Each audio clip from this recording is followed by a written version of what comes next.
Bihar state मदरसा education board Patna के chairman Abdul Qayyum Ansari शराबबंदी बेदारी मुहिम के तहत अपनी रथ के साथ भागलपुर के सर्किट हाउस पहुंचे। इस दरमियान इन्होंने मदारिस के इस्तिज़ाए कराम और प्रिंसिपल हजरात के साथ तवील नशिस्त की और बाद में रथ को हरी झंडी दिखाकर रवाना किया और पूरे शहर में ये शराबबंदी बेदारी रथ के साथ तमाम मदारिस के इस्तिज़ाए कराम और प्रिंसिपल हजरात मोटरसाइकिल गश्ती निकाल कर लोगों को शराब न पीने की तलकीन की। देखिए आपकी आवाज़ की खुसूसी रिपोर्ट।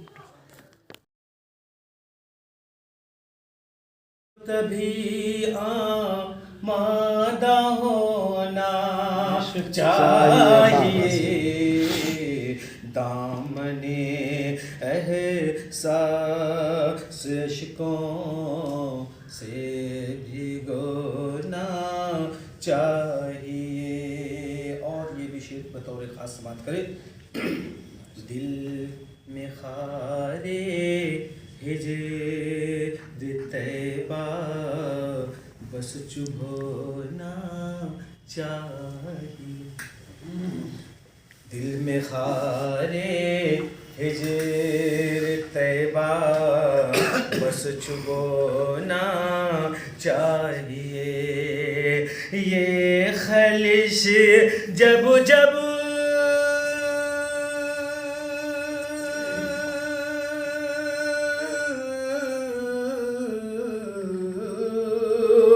ये खलिश जब जब रुलाए खूब रोना चाहिए। हमारा अखलाक किरदार आपका सैलरी किसके दस्तखत से जा रही है? मदरसे में कुरान हदीस के साथ अब पढ़ा रहे अरबी अंग्रेजी साइंस, लेकिन पैसा कहाँ से जा रहा है? कहाँ नफरत है?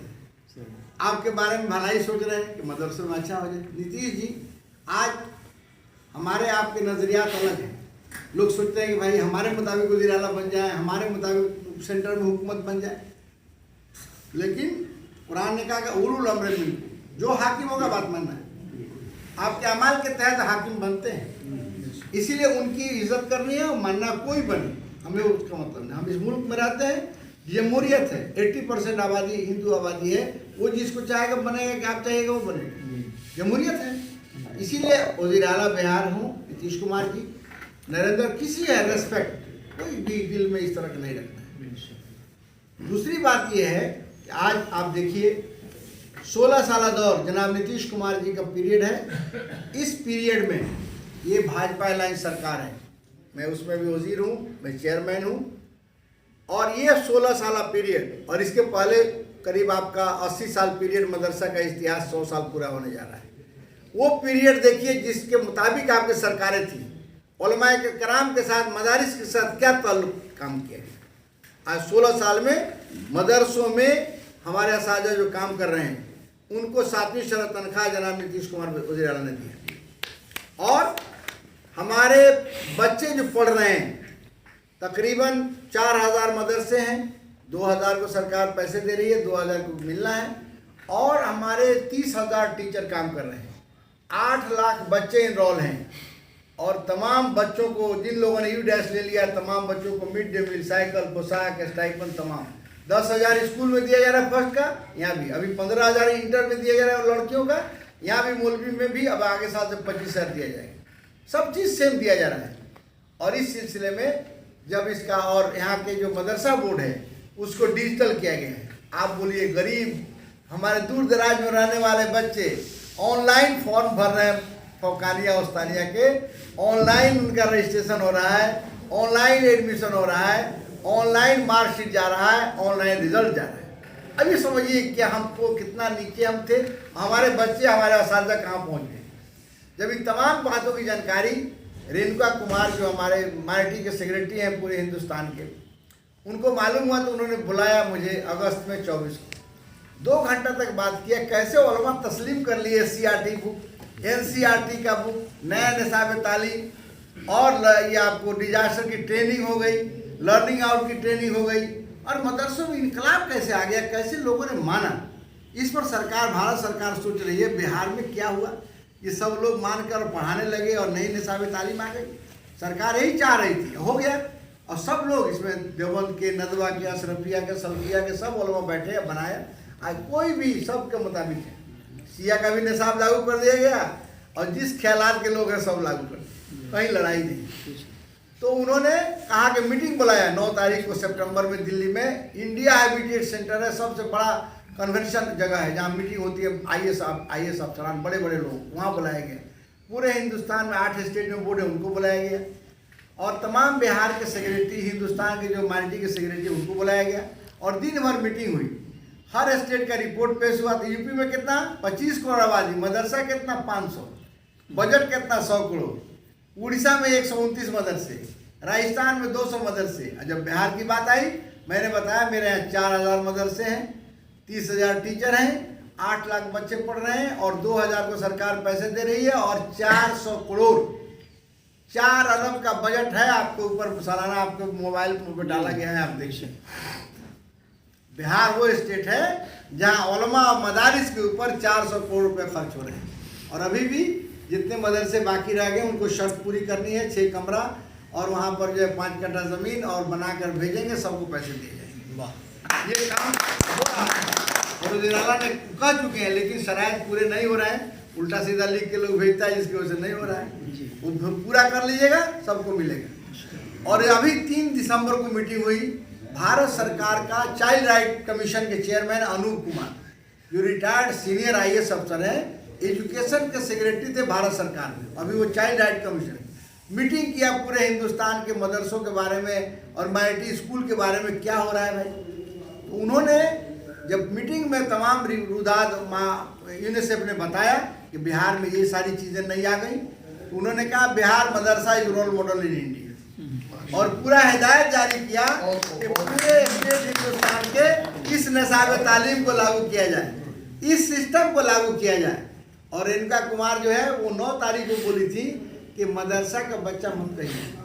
अफसरान को पूरे हिंदुस्तान के जो माइनॉरिटी सेक्रेटरी ने कहा मदरसा का बच्चा मत कहिए, अब मुसलमान का बच्चा मत कहिए, भारत के बच्चे हैं और तो सारी चीजें चाहिए जो स्कूल को दे रहे हैं, ये दिमाग से निकालिए। मदरसा स्कूल कोई फर्क नहीं होता, नाम का फर्क है। मदरसा स्कूल, मदरसा में पढ़ाई हो रही, कोई दूसरा काम नहीं हो रहा है। अब उनसे 2 कदम आगे ही पढ़ाई हो रही, कुछ मजहब की बात बता दी जाती है। और एक बात जान लीजिए कि जब तक आप जितना भी साइंस पढ़ लीजिए, जितना मॉडर्न लैंग्वेज पढ़ लीजिए, जब तक आप आसमानी किताब में सिर्फ कुरान ही नहीं है, तौरात है, जबूर है, इंजील है, मैं वेद कहता हूँ, वेद भी है। अगर इसका नॉलेज बच्चों को नहीं दीजिएगा तो बच्चों को तालीम अधूरी। तो सवाल कीजिए कैसे? इसलिए अधूरी, अगर साइंस सिर्फ पढ़ा दिया और वेद का इल्म नहीं दिया, गीता का इल्म नहीं दिया, कुरान का नहीं दिया, इंजील का नहीं दिया, तो क्या होगा? बच्चा कहेगा कि हम बंदर के औलाद हैं। 200 पहले डार्विन ने याद किया कि इंसान तरक्की करके बंदर से आदमी बन गया, बस उसका इल्म वही मालूम। वो कहेगा साइंसदान कि समुंदर के भाप से बादल बन गया। आप कुरान पढ़ते हैं कि अल्लाह ने कहा कि पानी को मैंने आसमानों में जमा कर दिया है। हवाई जहाज का कभी सफर कीजिएगा और सब बादलों का जब अंबार देखेंगे आप, पहाड़ों का सिलसिला खड़ा है वहाँ, बादल पहाड़ों का ऐसा पहाड़ लगातार पूरे आसमान के अंदर देखिए, ऊपर में शीशा है। ये मजहबी किताब का ये मोरल वैल्यूज आज क्यों चोरी हो रही है, आज डकैती मर्डर क्यों हो रहा है, आज शराबखोरी क्यों हो रही है, नशा को क्यों? कि मोरल वैल्यूज हट गया। हाँ, मोरल वैल्यूज वेद के जरिए आवे, गीता के जरिए आवे, कुरान के जरिए आवे, हदीस के जरिए आए, ये हट गया। आज हमने पढ़ाना बंद कर दिया, बच्चों को बताना। आज गीता पढ़ी, आप खुद फख्र अपने मजहब को कर रहे हैं। उन जो 80-90 करोड़ आबादी है, गीता पढ़िए, समझ में आ जाएगा कि वहाँ क्या बात बताई जा रही है। वेद पढ़िए, वेद पर जब विवेकानंद जी आए और बहुत बड़ा लर्नर थे, हिंदुस्तानी ने पूरा दुनिया में घूमे, तो उन लोगों को कहा जो हिंदू धर्म के मानने वाले लोग कि वेद की तरफ लौटो, मोरल वैल्यूज आएंगे, अखलाकी कदरें आएंगी। आज कुरान पढ़ना छोड़ दिया, हदीस पढ़ना छोड़ दिया, अब शराब पीना शुरू कर दिया। जब पढ़िएगा तो डर लगेगा, वेद पढ़िएगा तो ईश्वर का खौफ आएगा, गीता पढ़ेंगे हिंदू धर्म के लोग तो उनके अंदर मोरल वैल्यूज आएंगे। आप बता दूं कि सोक्रेट ईसा मसीह से 350 साल पहले एक बहुत बड़ा फिलोसफर पैदा हुआ और उसके वालिद माँ बुत बनाते थे, पत्थर से वो काट कर अच्छा मूर्त बनाते थे। शुरू में वो भी किया, लेकिन बाद में उसने ये बहुत बड़ा रिसर्चर था, फिलोसफर था, गौर व फिक्र किया कि अपने हाथ से हम बना रहे हैं, ये खुदा ईश्वर कैसे हो सकते हैं। और एथेंस का मजहब था बुद्ध का मानना वो ईश्वर है। उसने कहा कि नहीं, ऐसा हो नहीं सकता है, जिसको मैं बना रहा हूँ वो नहीं होगा। उसने रद्द किया अपने ख्यालात, मुकदमा हुआ उसके ऊपर। अब मुकदमा में अपनी बात उसने रखी और वहाँ के जो जजेस थे फैसला किए उसके अपने मजहब के मुताबिक, और उसको फांसी की सज़ा दी गई। फांसी की नहीं, उसको कहा कि जेल में रखकर इनको मुताबिक सज़ा दी जाएगी, तो इन्होंने जहर पीना कबूल किया। करेंस्की उसका दोस्त था, उसने कहा ऐसा करते हैं कि जेल का ताला हम तोड़वा देते हैं, भाग गए। कहा कि नहीं, अगर हमारे बाद आने वाले लोग कहेंगे कि सही कहा था, हक बोला था और अपने जान को बचाने के लिए भाग गया, मैं नहीं भाग सकता। और जहर का प्याला पिया और मर गया, और मोरल वैल्यू ये था कि भागा नहीं। ये मोरल वैल्यू आज हम बोल रहे हैं, अगर होता ना कि उसको जब फांसी का वो सजा हुई तो भाग गया, ये मोरल वैल्यू। तो हम बच्चों को अखलाकी कदरों के बारे में बताएं। और आपको तमाम आज जिस मकसद के लिए मैं बुलाया हूँ आपको, आप हर दुआ में, रोज़ाना जो दुआ होती है ना, उसमें आप उन बच्चों को शराब और नशा की बुराइयों को बताएं। आप कुरान पढ़ के बहुत खुश होते हैं कि कुरान में हराम है। 20% मुस्लिम बच्चे शराब पीने लगे। जान लीजिए, आप गलतफहमी में है, कुरान में कह दिया, आप इतना मान रहे हैं। सुअर के बारे में तो नफरत है, शराब का नफरत है क्या? जितना सुअर उतना शराब।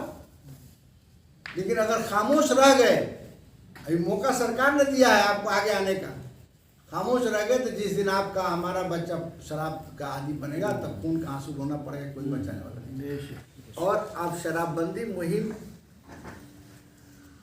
के तहत आप यहाँ जमा हुए हैं कि हम कैसे हिकमत अमली तैयार करके, जनाब नीतीश कुमार वज़ीर आला बिहार ने शराबबंदी कानून लाया है, नशाबंदी कानून, और बिहार को उन्होंने नशा से मुक्त करने का जो फैसला किया है, कैसे हम सब मिलकर उसको अमली शक्ल देंगे, ये कोशिश के लिए हम जमा हुए। दूसरी जगह जब आप कोशिश करेंगे तो आपके अंदर ख्यालात पैदा होंगे कि हम कामयाब होंगे कि नहीं होंगे। ये इंसान के फितरी तौर पर ये बातें आती हैं। उसके लिए अल्लाह ने कुरान में फरमाया, ला तक़नतू मिन, कभी भी उसके रहमत से नाउमीद मत होइए, कोशिश कीजिए। और हमेशा अभी देखिए जनाब नीतीश कुमार जी ने कितना अच्छा कदम समाज सुधार के लिए उठाया है, और कितनी बातें लोग बोल रहे हैं, जिसको जो मन में आ रहा है बोल रहे हैं। उसको समाज के बारे में भी नहीं है कि ये समाज को बेहतर भारत में ले जाने के लिए कोशिश हो रही है, लेकिन उन्होंने सब्र किया है और अपने काम पे अटल हैं कि मैं इस समाज में जो बुराइयां हैं, और वो जनाब नीतीश कुमार वज़ीर बिहार 22 तारीख से समाज सुधार यात्रा पर निकलने वाले हैं।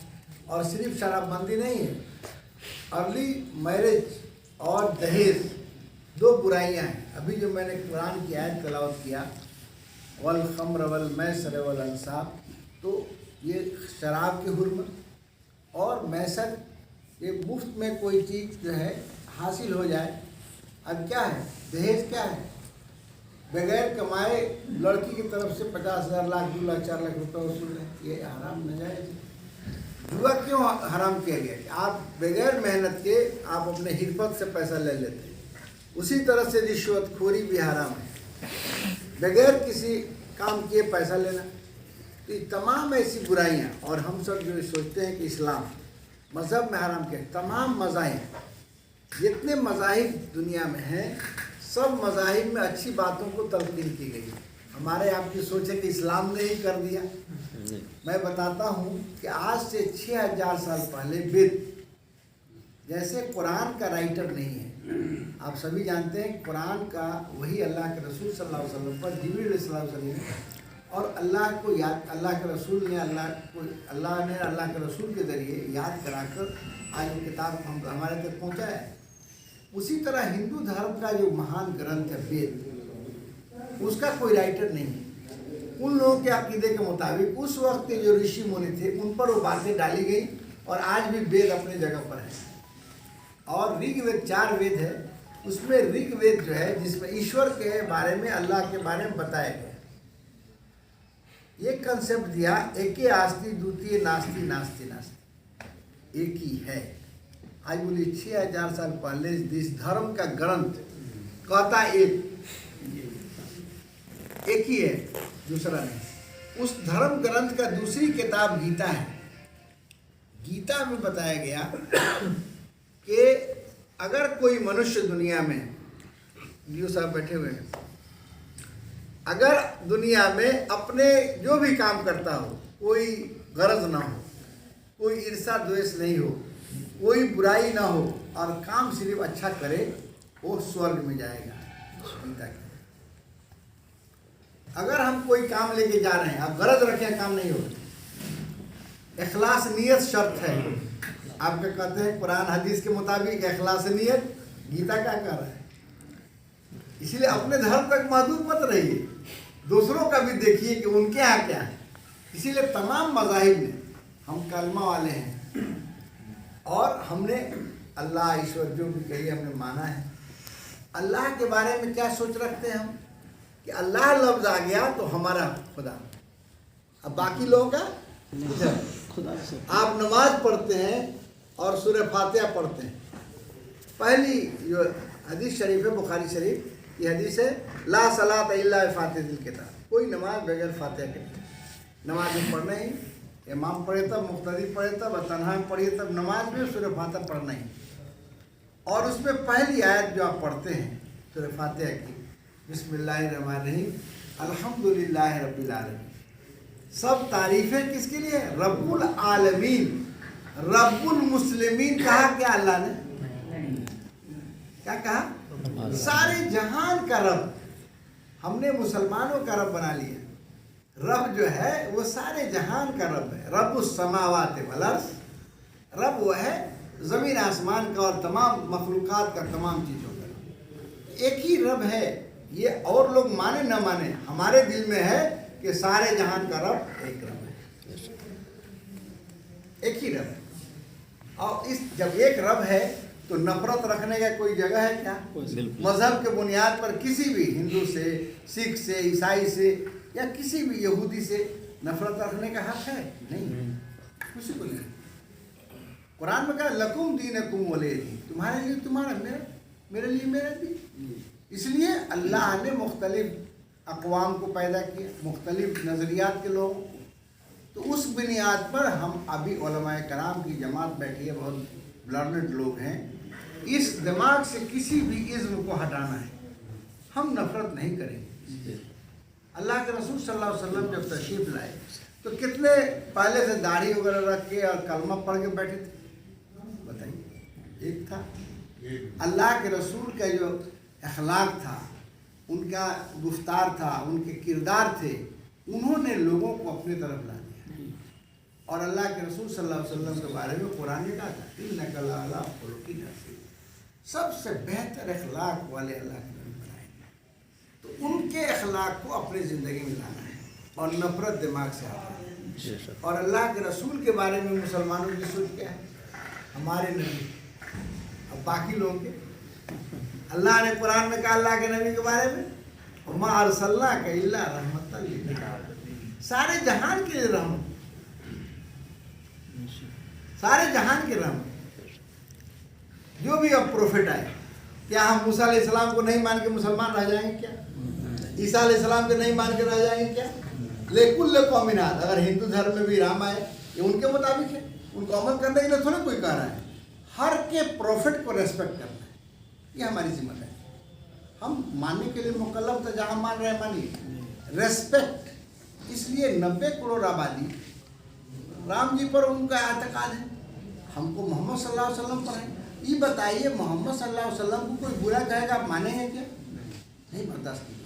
वही सोचिए कि उनके एतकाद में अगर हम कोई बोलते हैं कोई मानेगा? जिला शिक्षा पदाधिकारी भागलपुर और तमाम असातिज़ा, शराब मुक्त बिहार बनाने का ख्वाब हमारे माननीय मुख्यमंत्री नीतीश कुमार जी ने देखा है। उस सिलसिले में कानून भी बनाया है। और बड़ी सी बड़ी इनके साथ परेशानियां आई हैं, हम लोग पेपर में पढ़ते हैं, लेकिन अल्हम्दुलिल्लाह सुम्मा अल्हम्दुलिल्लाह ये अपने फ़ैसले पर अटल है, क्योंकि इन्होंने देखा है। और मैं तो कहता हूँ कि कुरान ने और हदीस ने जो कहा है वो फैसले को हम लोगों को लागू करना चाहिए। उलमा इसके ज़्यादा हकदार है, जिसको हमारे माननीय मुख्यमंत्री जी ने कानून बना करके उसको रोकने के लिए कहा है। हदीस शरीफ में कहा गया है शराब नोशी को, ये शराब को उम्मुल खबाइस कहा गया है, यानी तमाम क्राइम की जड़ है। शराब अगर इंसान पिएगा तो बीवी को तलाक भी देगा, शराब पिएगा तो जुआ भी खेलेगा, शराब पिएगा तो डकैती भी करेगा, शराब पिएगा तो और दूसरे जराइम जो हैं वो सारे जराइम को अंजाम देगा। इसीलिए उम्मुल खबाइस इसको कहा गया है। मुख्यमंत्री जी ने जो एक फैसला लिया है और ये कानून बनाया है कि शराब से मुक्त बिहार बनाया जाए, इंशाअल्लाह सुम्मा इंशाअल्लाह हम उलमा की जिम्मेदारी है कि अपने जुमा के खुतबे में, निजी मजलिस में और उमूमी मजलिस में इन चीज़ों को आम किया जाए। कुरान के हवाले से भी, अहादीस के हवाले से भी इसको आम किया जाए और साथ साथ हमारे कानून भी है, तो ताकि इससे जो सामाजिक बुराइयां पैदा हो रही हैं ये सामाजिक बुराइयां पैदा हो जाए। मैं तो ये कहता हूँ बुराइयां पैदा ना रहे और ये बुराइयां सारी ख़त्म हो जाए। अब तक अल्हम्दुलिल्लाह 20 ज़िला से ज़ायद अब तक सफ़र कर चुके हैं। अभी बांका से सफ़र करके आए हैं और यहाँ से फिर मुंगेर का सफ़र होगा। मुस्तकिल सफ़र कर रहे हैं और उनकी पूरी कोशिश है कि पूरे बिहार के ज़िले में जाकर तमाम मदारिस के उलमा के साथ बैठकर और एजुकेशन अफसरान के साथ बैठकर ये पैगाम हर घर घर तक पहुँचाएँ। अल्लाह ताला से मैं ज़्यादा उम्मीद भी है और अल्लाह इनसे काम भी ले रहा है। इससे पहले वैक्सीनेशन को लेकर के पूरे बिहार का दौरा किया और यकीन कीजिए कि जब इन्होंने ये मुहिम शुरू की, हम साथ में किशनगंज, अररिया, पूर्णिया, मुख्तलिफ ज़िले में साथ रहे, तो जहाँ के लोग बिल्कुल तैयार नहीं हो रहे थे 95% लोग तैयार होगा और इंजेक्शन लोगों ने लिया। और हमें उम्मीद है कि अभी शराब की फिक्र को बंदी को लेकर के चल रहे हैं और मुझे ये मैसेज मिल रहा है, अभी जमुई से फ़ोन आया और इसी तरह ये हमारे खगड़िया में ये एक ज़िला नवादा से कि चेयरमैन साहब ने जब ये मुहिम शुरू किया तो एक बच्चे ने आपके घर में तौबा कर लिया, उनके घर में जाके कहा तो रिजल्ट मैंने सामने देखा, तो अल्लाह का शुक्र, उसका बड़ा एहसान है। मेरे पास फ़ोन दो फ़ोन आया है। तो मैं ये समझता हूँ कि इंशाअल्लाह ये हमारे चेयरमैन साहब की जो फिक्रमंदी है और जो मेहनत कर रहे हैं, इंशाअल्लाह इसके असरात हम सबों पर पड़ेंगे। और हदीस भी है ना, खैरुन्नास बैनफउन्नास, कि सबसे बेहतर शख्स वो है जिससे फ़ायदा दूसरों को पहुँचे।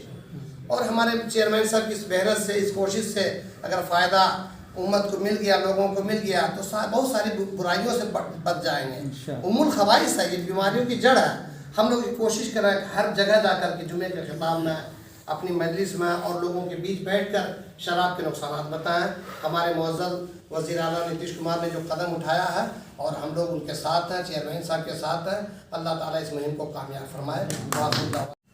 मैं अपने जनरेशन को देख रहा हूँ और हमारे ऐसे की बात की पीढ़ी को ऐसे की मैं देख रहा हूँ।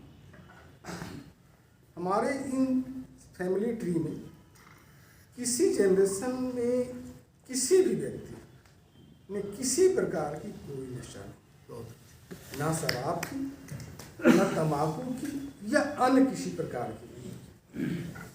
तो ये शिक्षा तो मैंने है से कि अपने है से कि घर से है से कि। रही बात, ये इतनी बुरी चीज़ है। मैं मुंगेर में डीएससी के रूप में कार्यरत था और एक स्कूल का एक प्यून वो शराब पीता था और उसकी वेतन है से कि जो शराब पिलाता था वो आकर के है से कि महीना लगा उससे है से वसूल लेता था। मुझे पता चला, मैंने उसकी डिप्रेशन अपनी कार्यालय में कर दिया और बैंकर्स को से मैंने एक आदेश लिखा कि इनकी अकाउंट से जो पैसे का ट्रांसफ़र होगा वो बिना इनकी पत्नी के सिग्नेचर के बगैर नहीं होगा। जो मैं अपने सीमा से बात करके लिखा, ये पदाधिकारी के जुरिडिक्शन में नहीं आता, बट उसके परिवार को बचाने के लिए मैंने ये स्टेप उठाया और 5-6 महीने में ये स्थिति कि वो शख्स शराब या क्या सारी प्रकार के नशा से तौबा कर लिया। तो हम एक एक व्यक्ति को भी प्रभावित करें। हमारा समाज है से कि पढ़ा लिखा आज का समाज है, कोई नहीं चाहता है कि गलत सोहबत में किसी की आदत पड़े, ना हमारे बच्चों को पड़े, ना हमारे समाज के किसी व्यक्ति को पड़े। यदि समाज का कोई भी व्यक्ति गलत प्रवृत्ति में है से कि पड़ जाता है तो उस समाज को कहीं न कहीं से भुगतना पड़ता है। मैं सारे हैं से कि आगंतुक अतिथियों से अनुरोध करूँगा कि जब यहाँ पर जाए, सर के बारे में मैंने है से कि चूँकि हमारे दोस्त जो है हमारा बैचमेट है वो सेक्रेटरी हैं और हमारी ऐसे की बातचीत जब होती है तो सर के बारे में मैं सुनता रहता हूँ, इसलिए सर के बारे में मुझे ऐसे बहुत सारी चीज़ें की जानकारी है। नीतीश कुमार ने